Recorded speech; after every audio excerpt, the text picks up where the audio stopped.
बिस्मिल्लाहिर्रहमानिर्रहीम। आज हम इस वीडियो में रेडिएशन से रिलेटेड एमसीक्यूज़ डिस्कस करेंगे। लास्ट वीडियो में हम रेडिएशन का हमने टॉपिक देखा था पूरा। तो क्वेश्चन नंबर 1 है, there are dash general guidelines for controlling the exposure to the ionising radiation. कितने हमारे पास जनरल रूल्स हैं जो हम यूज़ करती हैं आयोनाइजिंग रेडिएशन का एक्सपोजर मिनिमम करने के लिए? 2, 3, 4 या फिर 5। तो इसका करेक्ट ऑप्शन है 3। इन 3 गाइडलाइंस में हमारे पास आ जाएंगे टाइम ड्यूरेशन, डिस्टेंस और शील्डिंग। क्वेश्चन नंबर 2 है, the dash away people are from a radiation source the dash their exposure. People जितने सोर्स के करीब होंगे उनका एक्सपोजर कम होगा, या फिर बीटा है जितने दूर होंगे उनका एक्सपोजर ज़्यादा होगा। चार्ली है जितने दूर होंगे वो सोर्स से उनका एक्सपोजर कम होगा, या इनमें से कोई भी नहीं। तो इसका करेक्ट ऑप्शन हमारे पास बनेगा चार्ली। सोर्स से जितना डिस्टेंस ज़्यादा होगा उनका एक्सपोजर उतना कम होगा। Farther and less.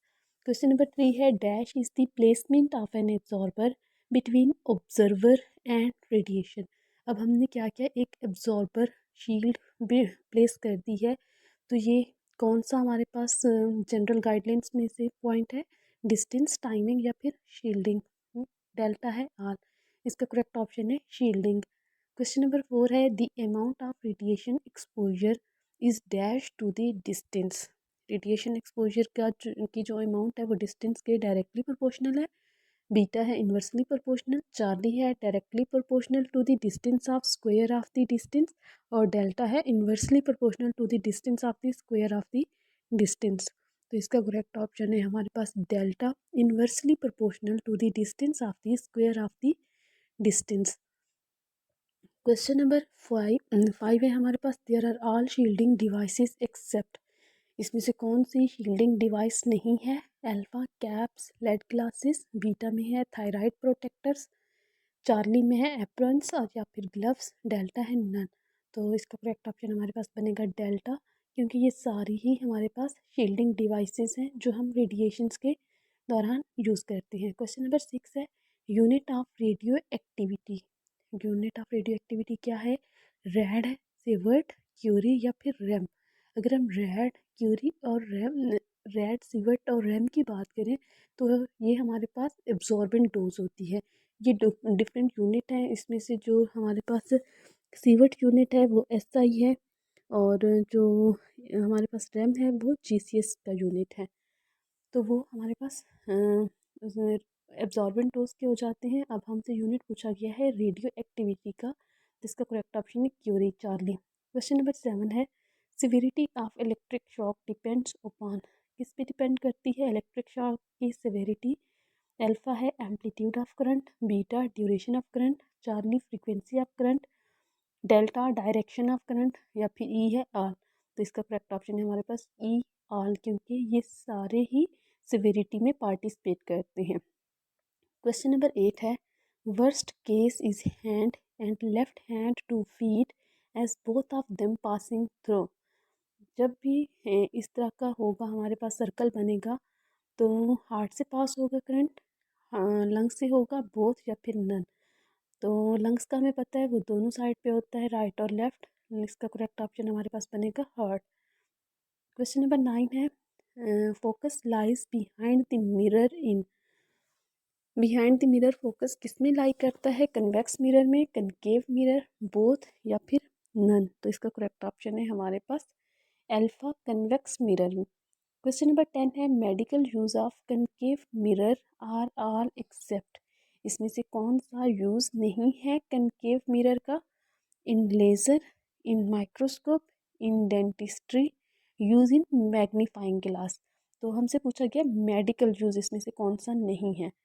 तो नाम से ही हमें पता चल रहा है delta, use in magnifying glass, ये इसका मेडिकल यूज़ नहीं है।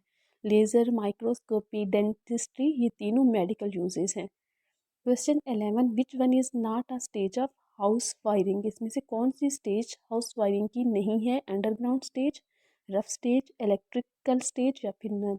तो इसका करेक्ट ऑप्शन है नन, क्योंकि ये तीनों ही स्टेजेस हैं हमारे पास हाउस वायरिंग की। नेक्स्ट है क्वेश्चन 12। क्वेश्चन 12 की statement, dash major voltages are available in our homes. घरों में कितनी मेजर वोल्टेजेस हैं? 2, 3, 4 या फिर 5। तो इसका करेक्ट ऑप्शन है हमारे पास 2। जो मोस्ट कॉमनली होम्स में यूज़ होती हैं 120 वोल्ट होती है और 240 वोल्ट। नेक्स्ट है हमारे पास question 13, convert 0 degree into Fahrenheit. तो ये टेम्परेचर कन्वर्जन वाले स्केल ही हैं जिसको यूज़ करते हुए हम ये फाइंड करेंगे। अब हमें वैल्यू क्या दी हुई है, डिग्री सेंटीग्रेड में दी हुई है और हमने कन्वर्ट करना है इसे फ़ारेनहाइट में।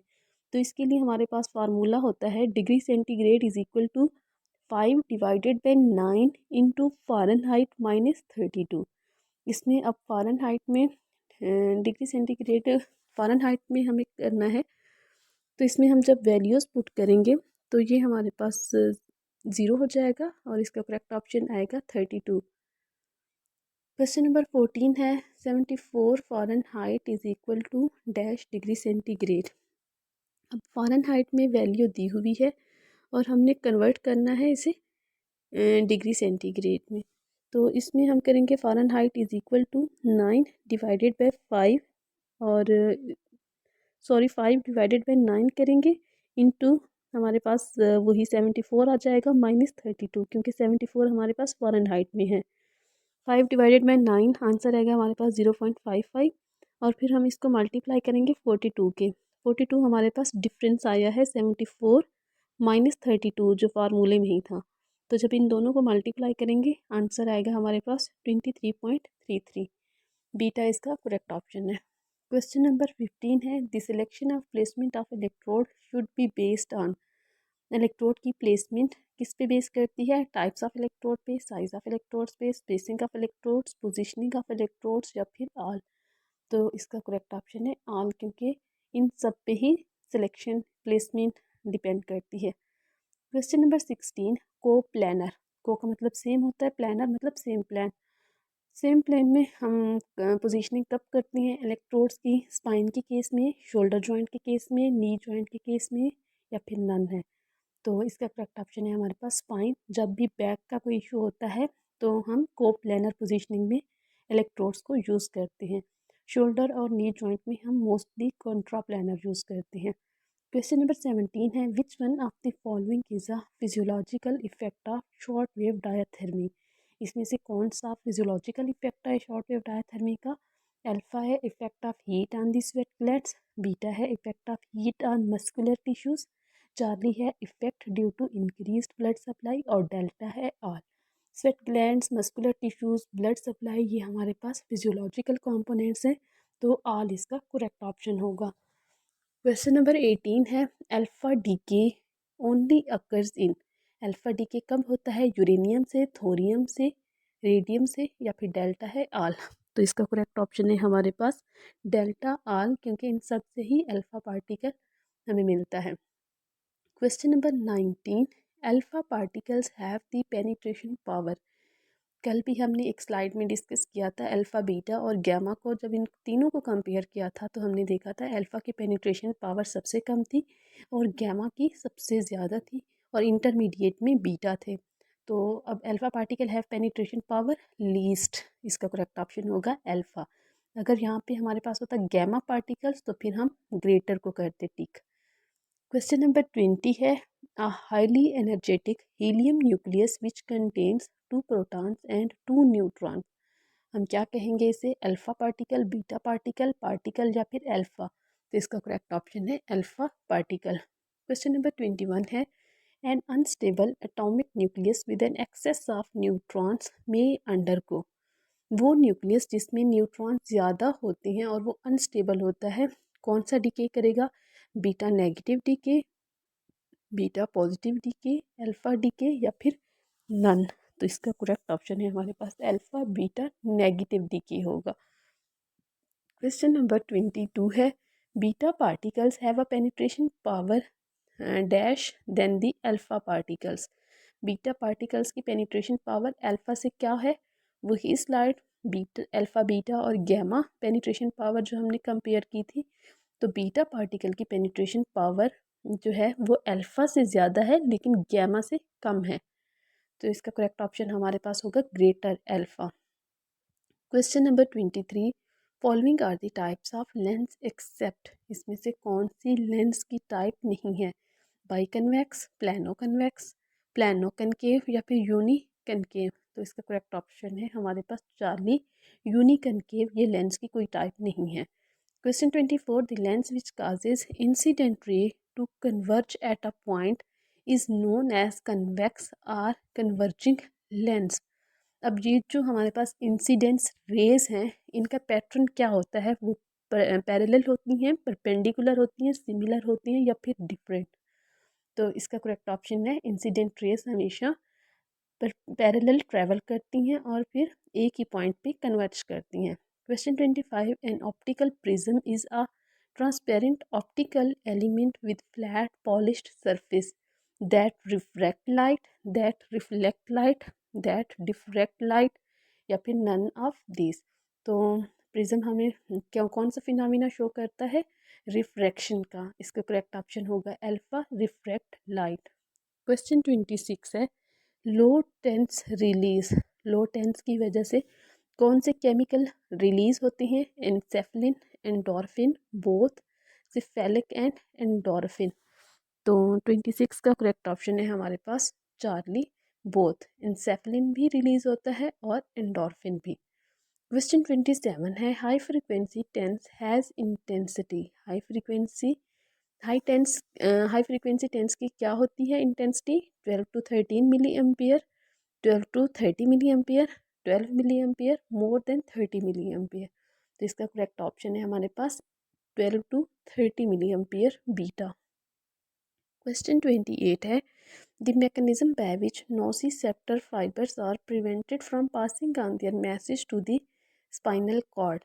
अब नोसिसेप्टर फाइबर्स को हमने प्रिवेंट किया है कि वो अपना मैसेज स्पाइनल कॉर्ड तक कन्वे ना करें। ये कौन सी इनहिबिशन होगी, synaptic inhibition, post synaptic inhibition, pre synaptic inhibition या फिर नन।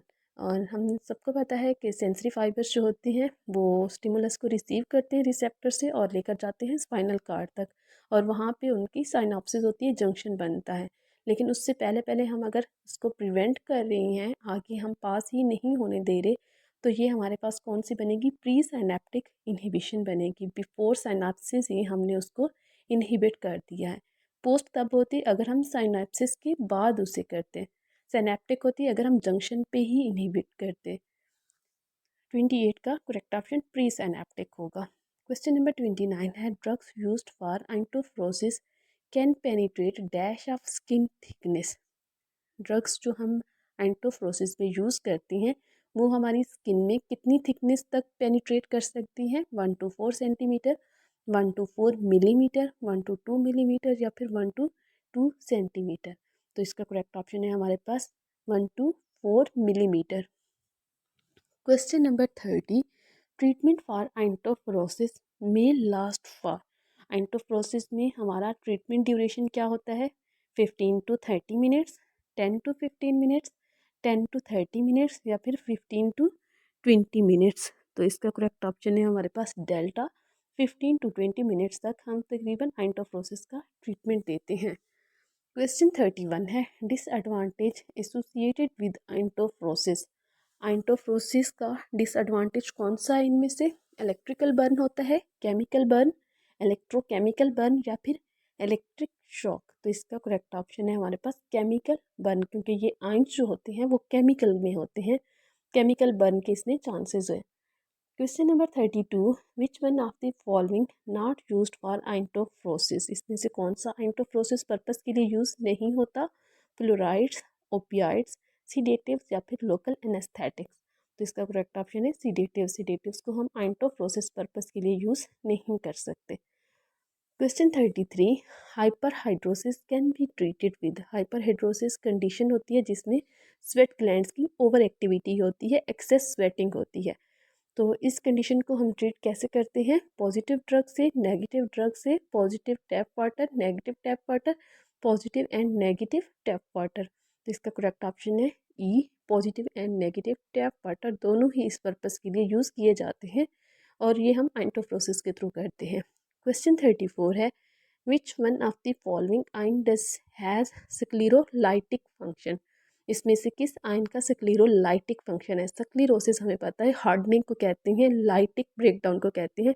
स्क्लेरोलाइटिक मीन्स वही स्टिफनेस को, हार्डनिंग को ब्रेक करना। तो ये किसका फंक्शन है? आयोडीन का, सैलिसिलिक एसिड, सोडियम और पोटाशियम सिट्रेट या फिर chlorine.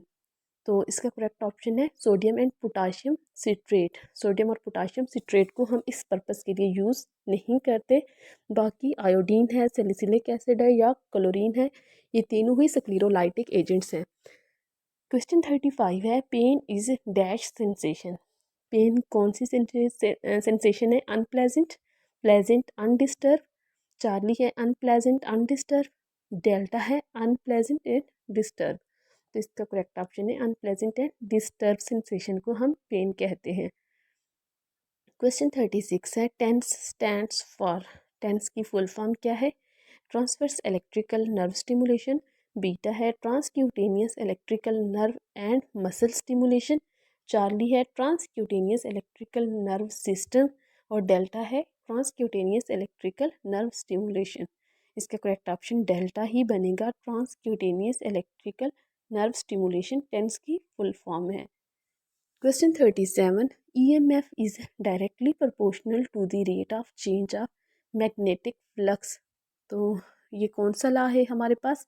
Lenz's law, Faraday's law, Ohm's law या फिर कोसाइन लॉ। इसका करेक्ट ऑप्शन है फ्राडेस लॉ। ये फ्राडेस लॉ की ही डेफिनेशन है। Question 38, which one of the following is not the factor that determine the capacitance of capacitor. इसमें से कौन सा फैक्टर नहीं है जो कैपेसिटर की कैपेसिटेंस को डिटरमिन करता है? अल्फा है surface area of plates, beta है width of a dielectric, Charlie है मटेरियल ऑफ प्लेट, डेल्टा है material of dielectric, E है हमारे पास नेचर ऑफ चार्जेस या एफ है नन। तो इसका करेक्ट ऑप्शन है हमारे पास nature of charges. Nature of charges इसमें पार्टिसिपेट नहीं करती, क्योंकि हमें पता है दो प्लेट्स के यूज़ होती हैं कैपेसिटर में, एक पॉजिटिव प्लेट होती है और दूसरी नेगेटिव प्लेट। तो नेचर ऑफ चार्जेस मैटर नहीं करती। Question 39, any conductor lying within a varying magnetic field has an EMF induced in it. if the conductor is solid, the dashed lines of forces passes through it set up circular current called eddies current. तो ये lines कौन सी होती हैं? Electric lines, magnetic lines, both या फिर none. इसका correct option है मैग्नेटिक लाइंस, क्योंकि सेल्फ इंडक्शन और हमने पढ़ा था म्यूचुअल इंडक्शन, उसमें मैग्नेटिक लाइंस ही जनरेट होती हैं। क्वेश्चन 40 है, a continuous application of high intensity with high frequency current and long duration pulses could cause electrolyte reaction called. इसे हम क्या कहेंगे? Electric shock, earth shock, electrolyte burn या फिर इलेक्ट्रिक बर्न। इसका करेक्ट ऑप्शन है हमारे पास चार्ली, इलेक्ट्रोलाइट बर्न। क्वेश्चन 41 है, two way migration of ions is also known as. Two way migration of ions किस में होती है? कंडक्शन, कन्वेक्शन, रेडिएशन या फिर आल। कंडक्शन का हमें पता है कि कंडक्शन हमेशा सॉलिड पार्टिकल्स में होती है, जिसमें डायरेक्ट कांटेक्ट होता है, हीट एक पार्टिकल से दूसरे पार्टिकल में ट्रांसफ़र होती है। रेडिएशन हमेशा एयर से पास होती है, फ्लूइड्स पार्टिकल से, और कन्वेक्शन जो है वो फ्लूइड्स में होती है, लिक्विड में होती है। तो to way migration of ions का पूछा हुआ है। जितने भी इलेक्ट्रोलाइट्स हैं वो हमारे पास लिक्विड फॉर्म में होते हैं और उनकी टू वे माइग्रेशन पॉसिबल होती है। तो इसका करेक्ट ऑप्शन भी हमारे पास यहाँ पे कन्वेक्शन बनेगा। क्वेश्चन 42 है, the capacitance is dash when there is narrow separation between large area of conductors. Capacitance हमारे पास क्या हो गई? जब दो प्लेट्स के दरमियान सेपरेशन बिल्कुल मिनिमम होगी। लोएस्ट, ग्रेटेस्ट, सेम या फिर नो इफेक्ट। तो कैपेसिटेंस हमारे पास ग्रेटेस्ट होगी जब दो प्लेट्स के दरमियान डिस्टेंस कम होगा। क्वेश्चन 43 है, drawbacks of electrolytic capacitor except. इसमें से कौन सा ड्रॉबैक नहीं है? Over voltage, reserved polarity, more capacitance, over temperature. Correct option है इसका more capacitance. More capacitance drawback में नहीं आता। अगर किसी कैपेसिटर की कैपेसिटेंस ज़्यादा है तो वो उसका पॉजिटिव पॉइंट होगा। इसका मतलब क्या होगा कि उस कैपेसिटर की चार्ज कैपेसिटी ज़्यादा है चार्ज को होल्ड करने की। क्वेश्चन 44 है, the unit of resistance is. Resistance का यूनिट क्या होता है हमारे पास? ओहम्स, एम्पियर्स, वोल्ट्स या फिर मिली सेकेंड। हम सबको पता है रेजिस्टेंस को हम ओम्स में मेजर करते हैं। अल्फा इसका करेक्ट ऑप्शन। 45 MCQ है, dash are composed of electrons that share the same principal quantum number i.e. Same value of n। तो ये हमारे पास क्या होगा, क्वांटम सबशेल, शेल्स, ऑर्बिटल्स या फिर ऑर्बिट। तो ऑर्बिटल्स या फिर है हमारे पास सबशेल्स। क्वेश्चन 45 का हमारे पास करेक्ट ऑप्शन है बीटा शेल्स। क्वेश्चन 46 है, dash are very small 1/1837 of dash mass. इसमें से कौन से स्टेटमेंट ट्रू है हमारे पास ऑप्शंस में, electron, neutron, electrons are very small, neutron are very small, proton are very small, या फिर डेल्टा में है electron are very small. Proton mass का बताया हुआ कंपैरिजन में, ईटा है प्रोटॉन न्यूट्रॉन, एफ पी है हमारे पास न्यूट्रॉन एंड प्रोटॉन। तो इसका करेक्ट ऑप्शन है हमारे पास delta. Electrons are very small 1/1837 of the proton mass. Question number 47, dash is accepted and used to explain the behaviour of electricity, states that electric current consists of electron flow and can be defined as moving charge। ये कौन सी theory है हमारे पास, electron theory, proton theory, neutron theory या फिर none. तो इसका correct option है इलेक्ट्रॉन थ्योरी, क्योंकि इलेक्ट्रिसिटी की बात हुई है। क्वेश्चन 48 है, glass is an example of. Glass किसकी एग्जाम्पल है, conductor, non conductor, semiconductor, insulator या फिर B+D। तो इसका करेक्ट ऑप्शन है हमारे पास B+D, नॉन कंडक्टर, इंसुलेटर, क्योंकि नॉन कंडक्टर को ही हम इंसुलेटर कहते हैं। क्वेश्चन 49 है, porcelain is an example of. Porcelain हमारे पास क्या है, conductor, non conductor, semiconductor, insulator. Porcelain non conductor या फिर इनमें से कोई भी नहीं। तो इसका करेक्ट ऑप्शन है non conductor. Porcelain non conductor की एग्जाम्पल है। लास्ट MCQ है 50, the atoms of dash have 1, 2 और 3 electrons in the outer subshell. किसके के आउटर सबशेल में 1, 2, 3 इलेक्ट्रॉन्स होते हैं, मेटल्स के, नॉन मेटल्स के, मेटोलाइट्स के या फिर नोबल गैसेस के। तो इसका करेक्ट ऑप्शन हमारे पास बनेगा मेटल्स, क्योंकि मेटल्स के आउटर शेल में वही 1, 2 या 3 इलेक्ट्रॉन्स होते हैं जिनको हम रिमूव करते हैं तो इलेक्ट्रॉन मेटल पे पॉजिटिव चार्ज आता है, जिसे हम केटाइन कहते हैं। 50 MCQ हमारे हो चुकी हैं इसके। 50 नेक्स्ट हम इंशाल्लाह फिर नेक्स्ट वीडियो में डिस्कस करेंगे। तब तक के लिए अल्लाह हाफिज़।